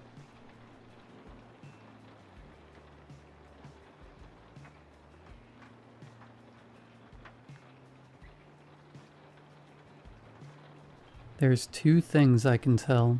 The first is that it's there. The second is that it's doing its best to make sure I don't know that it's there. It's quiet, is what I mean. So quiet that I keep second-guessing myself in the night. In the day, too, even as I'm writing this. But I'm positive something is there. It's small things, just frequent, consistent. Something scratching against the hardwood floor, the sheets at the far corner, the ones hanging off the edge of my bed, sliding as something goes past them underneath. I leave clothes on my desk chair a lot. I hear those too. See, it sounds like when I used to have a pet cat, the way something small and nocturnal does moving around your space in the middle of the night. Aware that you're there, but I haven't had a cat in years, and never in this apartment. I live with 3 roommates in this weird kind of place. Not spooky weird, but it's an old house that got converted into apartments by putting walls in weird places. So I have this closet that's underneath the next door's apartment staircase. The ceiling of my closet is diagonal, and it stretches really far back once you go inside. We filled it up with boxes and extra things that didn't have a place yet when we moved in, and haven't gotten around to unpacking, so it's kind of a maze right there in my bedroom. I'm pretty sure that's where it goes during the day. I haven't checked too deep since I'm honestly worried about finding it. You're asking why I don't sleep on the couch or move altogether. Last night was the first night I felt sure it was there. Like I said, it's so on the line of being nothing that I kept dismissing it. It's just the house settling, winter heating causing expansion or something. You know when you throw a sweater on the back of a chair and it takes an hour to fall to the ground and make a noise, even though nothing's touching it? I kept dismissing it as that kind of thing. There's always a plausible explanation. Maybe that's how it gets by. The suspicion's been growing for a while. Last night made me sure. I've been having more trouble falling asleep. Usually fall asleep to a video playing, white noise, or something. Last night my phone died. My charger was across the room. I didn't feel like getting up since it was 1 a.m. or something, so I just lay there in the dark, eyes closed, trying to make myself fall asleep. I can't get to sleep, but I guess enough time went by that it seemed like I was sleeping. I start to hear it again, just barely. You know when you have to focus to hear something, otherwise you'll miss it? Tapping on the floor from my open closet door, softer padding when it gets to carpet. It brushed up against the blanket hanging off my bed. I could feel it there. I heard it breathing and that was it. It's low to the ground, which is why I was thinking of a pet or something earlier. Who knows? Maybe it's a rat or a rodent or something. That's a plausible explanation. But this sounded like human breathing, kind of high and wheezing. I could hear that its mouth was open. My eyes opened. I couldn't help it. Maybe my body tensed. I heard the breathing stop, like it could tell. For whatever reason, my instinct was to close my eyes and pretend I was asleep. You know how sometimes you'd be up late as a kid? You'd hear your parents and you'd know to pretend to be asleep a second before they walked in? I felt like that, except cold all over. I could hear it walking again, so softly and carefully. I could feel it get closer and closer to my face. I could feel the presence of it, even with my eyes closed. The sense that something was there. The body heat of it or something. I knew if I opened my eyes, I'd be face to face with it. Part of me wanted to just so that I could know, but I couldn't do it. The worst part was that it just stayed there. That close to me, unmoving, but breathing quietly. It didn't do anything, didn't touch me, didn't go anywhere else, but just stayed there for hours. And I mean hours. I didn't sleep the whole night. At some point, I felt it leave, and minutes later, I felt sunlight hitting my closed eyes. It was dawn, 7 in the morning. That was this morning. It's almost night again. I don't know what I'm going to do. I can't sleep here tonight, but I don't want to leave it alone with the people I live with, and I know I'm going to sound crazy if I try to explain what I experienced. But I know what I know. I know that it's there.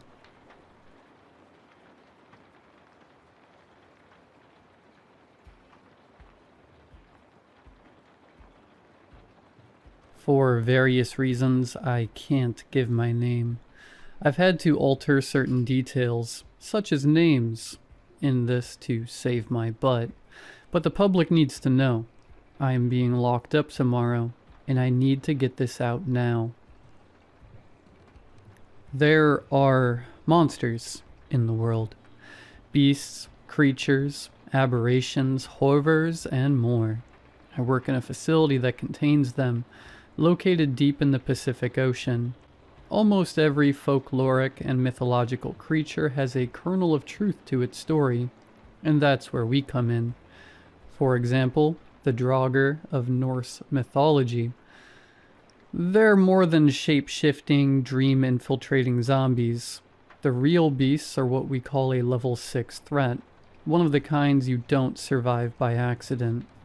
We don't know how they appear, but they can walk through space-time like a frayed seam being pulled apart, and it allows them to fall ever so slightly out of sync with the material world. They are classified as the species Reanimatus vigilans, the watchful reanimated. But I digress. I'm here because something escaped the facility, and we can't find it. The creature, which my colleagues and I affectionately call the surgeon, first appeared in 1888. It is the only creature to ever receive a level 8 threat classification. The surgeon was discovered in the wake of the Jack the Ripper murders. The crime scenes turned heads in certain directions and caught the attention of my organization. We got involved and noticed certain substances in the victims. No one knew what it was, but the organization had the brains to collect a sample and keep it, a thick, red goo, with the texture of maple syrup and the smell of copper. Then, in 1902, a gruesome murder occurred in Russia. A poor girl, no more than 19 years old, was found mutilated in her home. When I took the job of studying the surgeon, I read the files, and I still can't get those images out of my head. At that murder, that substance was found again. The organization caught wind and began investigating more thoroughly. We came to the conclusion that the substance was a paralytic. Anyone who is exposed will lose the ability to move, but retains all feeling. After the Russia incident, any murders with this substance were kept confidential. Only the immediate investigators and the organization were allowed to know. Panic, superstition, any public trace would have compromised everything. And with more knowledge of the surgeon's MO, we got better at finding them. From 1902 to 1984, the surgeon claimed the lives of 96 innocent women.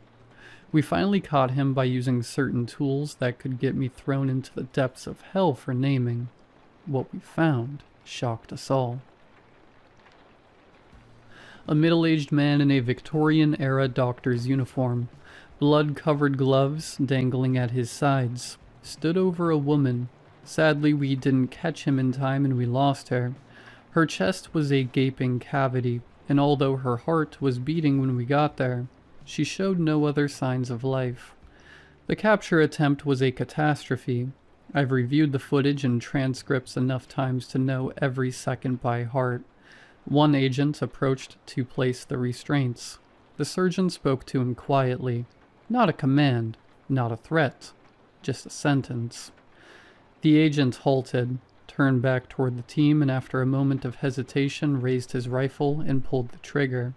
The surgeon grabbed a rag soaked in the victim's blood and thrust it into the face of another agent. Blinded, she stumbled and fired wildly, hitting two of her own teammates before crashing to the floor.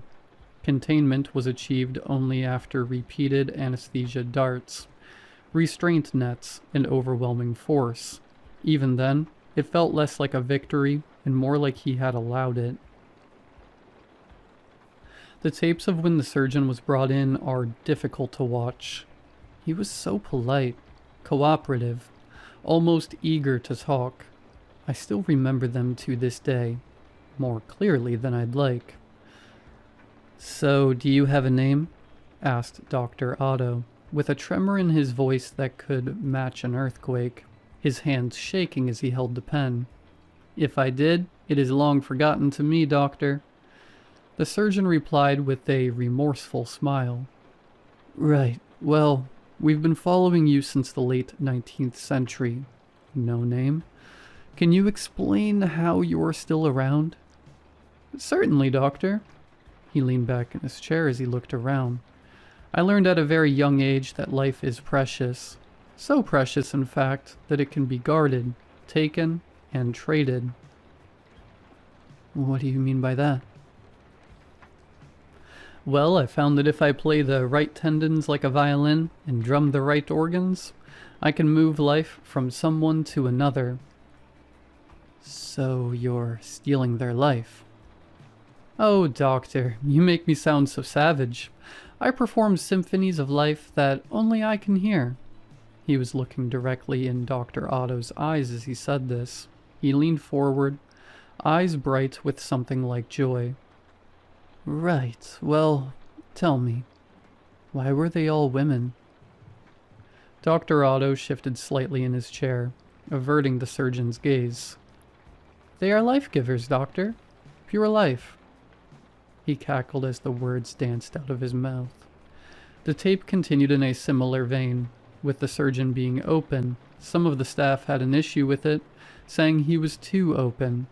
Hindsight is 20/20. They were right. 2 days ago I was sitting with him in his cell, blackjack on the table between us, and a pile of cigarettes on his side and a much smaller pile on mine. Hit or stand? I asked, eyeing the pitiful amount of wager I had to give. John, it's an 8. Of course I hit. His laughter coated his words like honey, as I pulled a card and placed it on his side. A 10. Now's the moment of truth. My gut swirled and tensed. Hit or stand? He sat in his chair, stroking his mangy beard. His eyes focused so hard on the deck of cards by my side, I thought he was somehow reading the cards. Hit. The confidence in his voice sent a small shiver down my spine. I slowly drew a card and placed an 11 down. He cheered as I flipped my own card to reveal a whopping total of 19. Good game, I said begrudgingly, as I slid my last cigarette over to him. We switched from money long ago, ever since I had to pay for my little girl's medical bills. I just told him we used the cigarette because of immediate gratification. Indeed, my good sir. He took a cigarette and lit it up, the smoke dancing in the manufactured light of the fluorescent bulbs. He took a long drag as I packed up the cards and then offered me a hit. You know, John, I have not left my cell in, 9 months, I think. Correct. You get 1 day a year. You know this. I waved the cigarette away as I finished putting the cards in their box. Yes, I know. Prisoner safety and such. But John, all the other prisoners are in bed by now, and my legs are aching so much. I give you my word that I merely wish to walk the grounds and stretch, free of the shackles. He looked me right in the eye as he pleaded. It appears to us that the surgeon has never lied. It's one of the more fascinating things about him. He has the ability to do so many things, but seemingly not deceive. He confessed to murders we never found, breaking our rules, even escape plans, all because he got asked. Surgeon, you know, I began. My medicine, John. He cut me off. I never said how I make it, or even what it is. If you let me have this walk, I shall reveal it to you. A soft smile sat on his face. Fine, I sighed as I unlocked his shackles. You won't tell anyone I did this. 1 trip around the block, but I'm accompanying you. Understand? John, he laughed. But yes, I understand. Don't worry. Hands in front of me the whole time, walking 6 feet ahead of you. We began the journey, slowly tracing the block in tandem. He swayed as he walked, roaming from area to area with seemingly no pattern at all. We spoke intermittently about various things. All of them were meaningless chatter, but one was important. John, how is your daughter doing? I know her illness is a rare one. His voice casual, as if it were something we'd spoken about many times. How do you know about her? The words tore out of me. I tasted copper and hospital lights in my mouth. It is my duty, given by the goddess, to know the well-being of all your kind. He stared at a wall while walking and talking. I can see it all, John. The beating of your fragile hearts, the rushing of your oxygenated blood, the stretching of your worn muscles. You call me the surgeon, and you are right. I am a physician of sorts, perhaps a mortician, an apothecary. Who truly knows? Why would you ask about her? My hand was slowly reaching towards my radio, ready to press the panic button. Do not call for help, John. There is no need. I am not going to hurt you. He smiled as he looked around. I froze, my thumb hovering over the red button. His smile was too calm, too knowing. What? Before another word could escape, I felt my neck freezing, my joints locked in place. I managed to look down and see that red, thick liquid splattered across my chest. I do not make the medicine, John, he cooed as he stared at me. I pull it out of you. Blood is a wonderful thing. It can control your whole existence. My movements became more restricted. I felt my skin tightening until I couldn't even blink. I could feel the signals from my brain, firing at full power, telling my body to move, but nothing happened. I could feel the tendons and joints eagerly awaiting orders, trying to move on their own, but nothing happened. A faint groan escaped my clenched jaw. Oh, John, he tutted. It is okay. I am just going to stretch my legs. Do not worry. I am a man of my word. I will not make you experience pain. He slowly paced around my frozen body. Those Draugr you have in Bay 4 are lovely fellows. He let out a grin unlike any other I've seen, far too wide with dead eyes. Do you want to see a secret they showed me? He chuckled as I saw him begin to blur, as if he was vibrating on the spot at the speed of sound. His laugh became distant, and in an instant he was gone. After hours of waiting, I could move again. Then, after even more hours of debriefing, I could move freely again. Hours of alarms, questioning, lockdowns, and field teams being deployed. I told them to not contain him again. Kill him. On my way out of my commander's office, he called out to me. John, wait a moment. He barked with an authoritative gravitas. There's something I don't understand. Off record, of course. I turned around and saw him kill the power to the recording device. What's that, sir? My eyes averted his gaze as I turned around. The surgeon mentioned your daughter. We've had him marked as an ontological threat, but I can't get over that final line from him. What if he's an ego threat? Why does it have to be one or the other? I muttered as I left. I then realized that we had spent so much time categorizing these creatures, we didn't consider the possibility that they can merge and blur the lines between black and white. That suggestion brought about even more chaos. An ontology threat can rewrite time and space. An ego threat can rewrite humans. It doesn't touch reality at all. It touches us. Whatever part of you thinks it's still you, as far as I knew, ego threats were theoretical, but now I'm wondering otherwise. Before today, I wouldn't have even considered that blood magic he did to exist, but now I'm researching our archives, Babylonian and Canaanite cultures using blood rituals. Paracelsus and Agrippa considering blood for alchemy. Hemomancy throughout history. Earlier today I was filing through files, and I got a small paper cut. I instinctively brought it to my mouth and sucked on the wound, but what I tasted wasn't blood. It tasted like curdled milk covering rotten eggs. I drew my finger away, holding back a gag, and I saw the substance trickling down my index finger. As soon as it made contact, I felt that locking sensation again. My fingers refused to obey my mind's command to bend. One of the facility doctors confirmed through many blood tests. They all show barely any hemoglobin, and so much of that syrupy substance. Yet somehow my vital signs remained inexplicably normal. My blood in his medicine. Tomorrow I'm getting locked up as a new type of creature in this prison of ours. I've been given 1 day to get my affairs in order. The surgeon wears the shape of a man, around 184 centimeters tall. with black hair and pale skin. He has one green eye and one brown eye.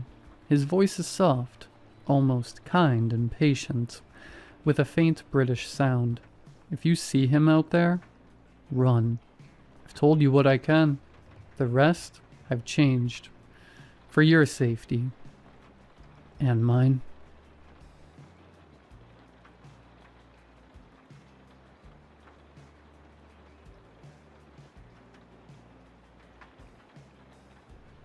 Me and my girlfriend went on a getaway, although it wasn't her in that cabin with me. So, my story begins with me and my girlfriend planning a little getaway. We had been thinking about it for a while and decided it was finally time. With both of our jobs becoming stressful and general life struggles, we took some of our savings and put it into a long weekend stay in the Lake District, Friday to Monday. The day before we were planning to leave, I noticed my girlfriend wasn't feeling the best. She said it was nothing physical, just a feeling she had. The way she described it, I can only see as nervousness, or even dread. I offered to postpone or even cancel altogether, but she insisted we go anyway. So, off we went. On arrival to the small cabin, about 5 p.m., I immediately noticed a change in Emma. She had spoken less and less the closer we got, but was whispering things under her breath. She had not even made any comments about the place as we entered and looked around. The closest neighbor was at least a mile away, on the other side of the lake, just outside our cabin, which I did purposefully for her. She deals with a lot of stupid people in her job, and thought being fully away from them would be ideal, but still no comments. As the evening went on, we made some dinner. I tried my best to spark up some conversations, but still not a lot from Emma. I put that up to her not feeling great, and the long day we had. I plated up our food and took it into the living room, so we could eat by the fire.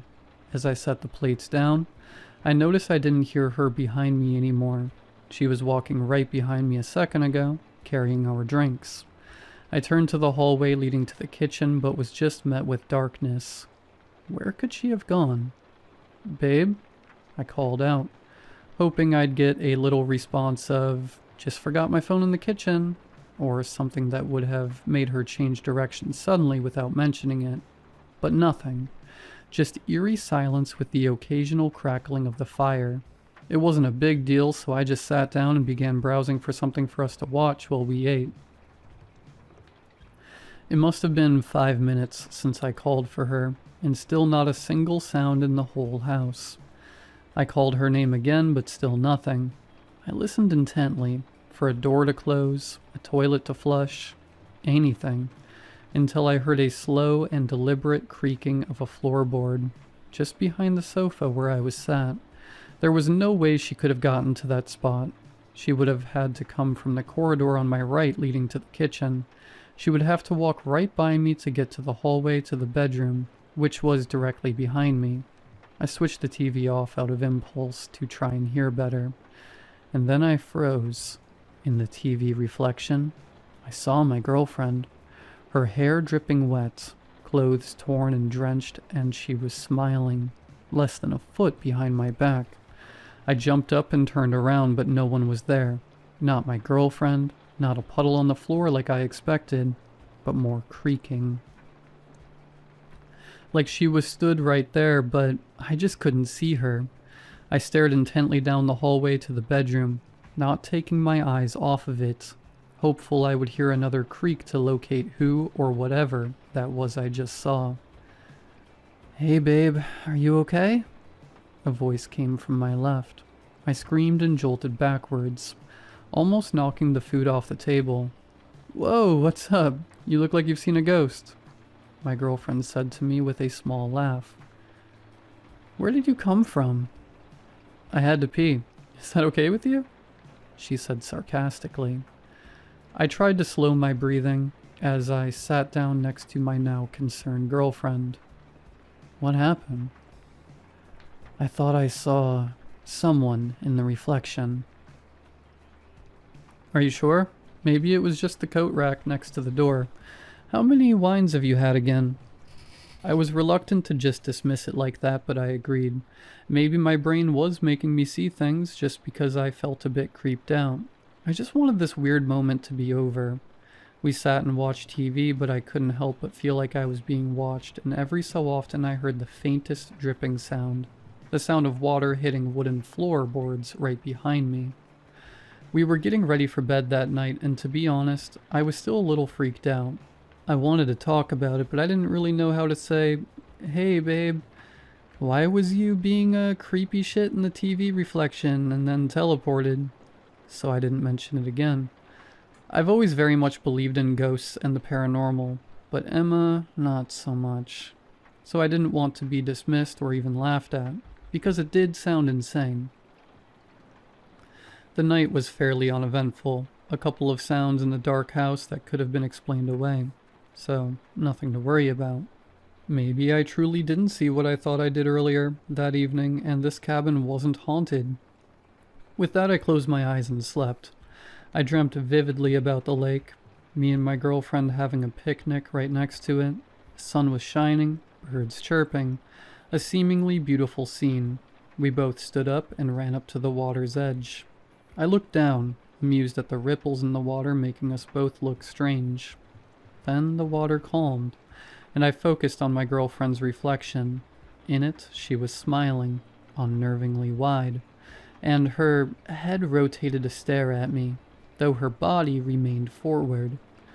I pulled my gaze to her face quickly, and she was just peacefully looking out across the horizon, the complete opposite to what I had just seen. I woke up immediately and looked over at my girlfriend to find her sleeping, the same rhythm of snores as usual. I let out a deep breath and tried to go back to sleep, hoping for less messed up dreams this time, please.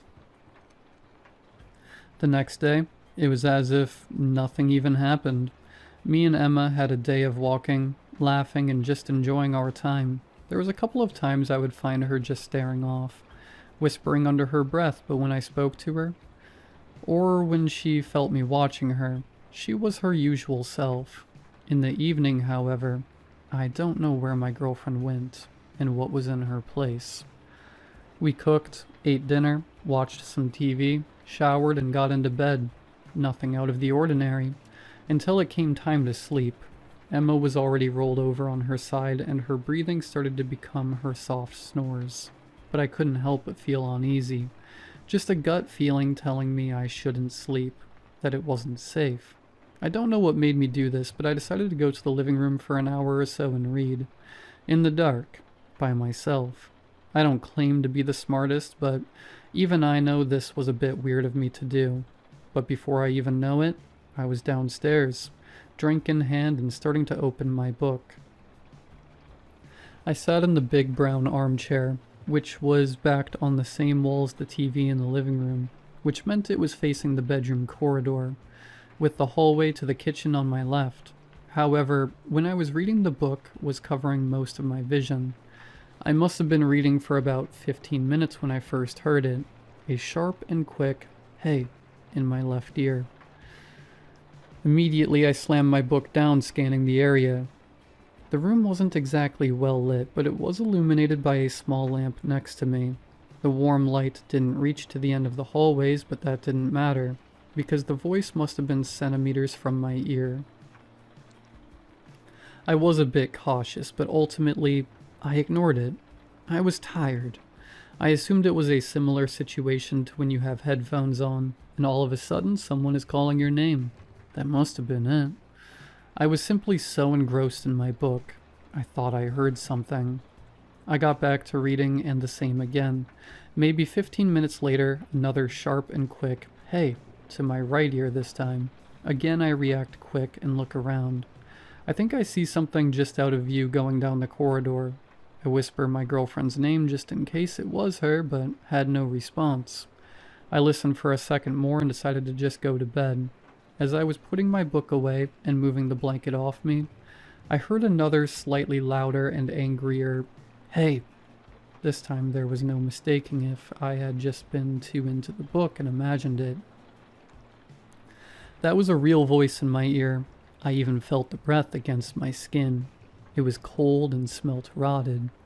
I turned that way, expecting to see someone, an intruder maybe, or even my girlfriend playing a weird joke, which is incredibly unlike her. But I once again was met with nothing, an empty, dimly lit space. I picked up my pace to the bedroom. It wasn't much safer in there, but at least I wasn't alone. I almost made it to the bedroom when I dared to look back. I wish I hadn't. As I turned, I saw something shuffle behind a curtain to try to make itself out of sight. I don't miss the long auburn hair that snaked behind the curtain with them. I almost laughed. It was Emma. Of course it was. She was trying to scare me, probably trying to get me back with that one time I jumped out on her. I went to open the bedroom door so I could fake shut it and sneak up on her behind the curtain, but before I even had the chance, I saw something in the corner of my eye. It was my girlfriend, sleeping in the same position and rhythm she had been. My world stopped. What on earth was behind the curtain? I went into the bedroom and shut the door behind me, locking it while I tried to come up with a plan. This woke up Emma, and once I explained what I had seen, she motioned to a baseball bat by the door, and we checked. Of course, we found nothing, and once again, I was convinced I watched too many horror films. Emma was tired and didn't believe I had seen anything, so we got into bed, and I managed to eventually fall asleep, with one arm out of the bed, clutching the baseball bat. That night's sleep was rough. It was plagued with vivid dreams and nightmares, all flashing across my brain, all being too nonsensical to have any meaning.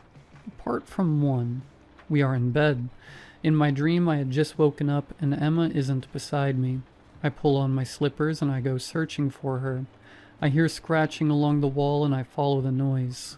I go and find Emma, or what is trying to be her, crouched in the corner, cracking coming from her body, and she twists and turns. I put my hand on her shoulder and she turns, immediately plunging a knife into my side. Her smile doesn't waver and it seems to grow. I look up at her as I fall to the floor, clutching my side. I see her whisper, "Don't get out of bed." Then I woke up and it was morning. The next morning I felt groggy, unrested, and frankly a little annoyed. I would never dismiss Emma's fears, and yet that's what she did to me. So through breakfast I didn't speak, with nothing to say as all my thoughts were filled with what I have seen. I can tell this upset Emma, and I felt guilty, but this was just how it had to be for a while. A few hours later, Emma told me she had a surprise.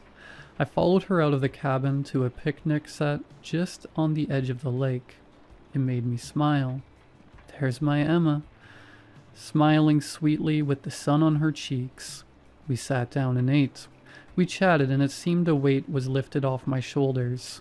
I don't know what had been causing these dreams and maybe hallucinations, but I would make an appointment for when we got back. We sat there for a while, and then what seemed to be many flies, coming close to Emma's head, circling her. She tried to ignore it and wave them away, but ran off with a small giggle. It was a little odd with how many there were, but I laughed and ran after her until we both ended standing right along the water line. She brushed the leaves off of her, and they fell into the water, creating a ripple. I glanced down and was amused by how the rippling made us look strange, and then it hit me. My dream.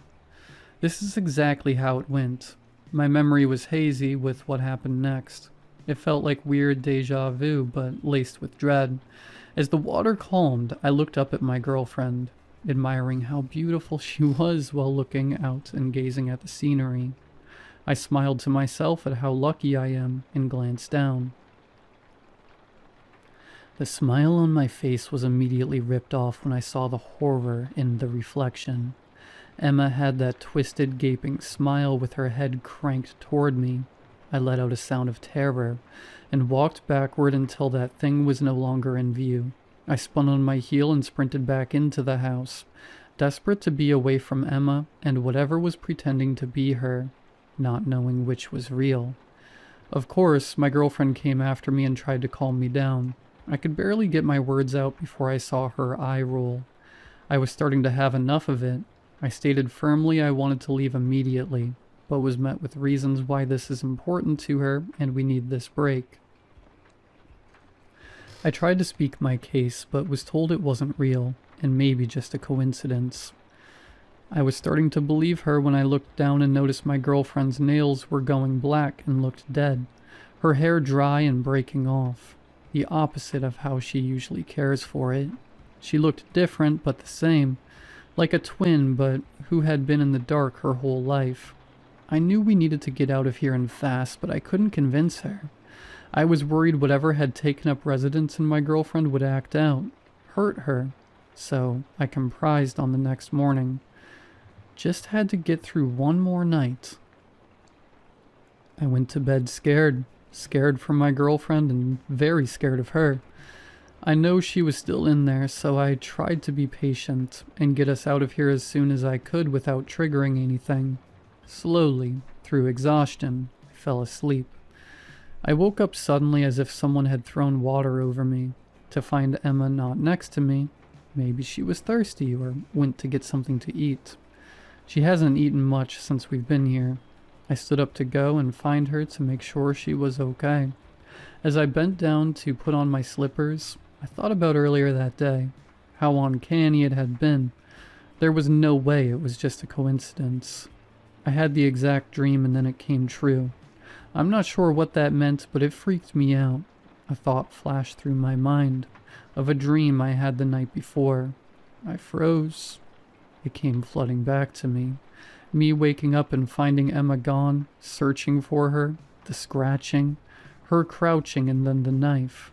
The memory hit me like a brick and I almost went dizzy. I reluctantly stood up, went to the door and twisted the handle. There's no way this is happening. My dreams aren't coming true, are they? That's impossible. But it did happen. Only once, maybe not this time. But I had to make sure my Emma was okay. I took a couple steps down the hallway, my breathing shallow and rapid, repeating to myself that it can't be real. I turned the corner and heard a faint noise. I strained to hear, but it got louder, and then it was unmistakable. It was scratching.